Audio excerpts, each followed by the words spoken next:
Paano mag-restore ng mga chat na mga dinilit na? So yan po ang katanungan ng ating kaibigan. Kung interesado ka sa ating video kaibigan, pinutin mo na ang palubutan sa tabi ng pangalan ko para updated ka palagi sa ating video. At pwede mo rin akong isubscribe kaibigan para personal mo kong ma-message sa ating mga tutorial. So tara, let's go. Okay, buksan mo lang ang messenger ng nais mong makita ng mga deleted o mga restore na chat. So buksan ang messenger, tap itong 3 lines, tap mo itong gear icon settings, scroll up, tap mo itong meta account center, tap mo itong your information and permissions, itap mo itong export your information,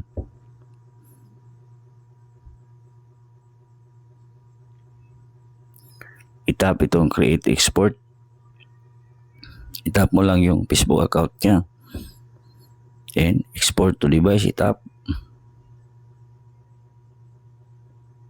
Then dito, piliin natin itong customize information. So messages ang ating hanapin, messages ang ating itap, then i-save. Yan. Then dito, i-customize lang natin. So customize, piliin natin itong date range. So kung matagal na, piliin mo lang itong custom. Yan. Then itap mo itong edit. So halimbawa 2019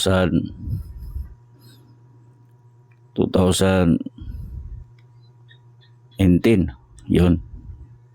O ganun ba? 2019. So yan. Depende na po sa inyo. So pag ganyan, isave mo lang. Then save. Then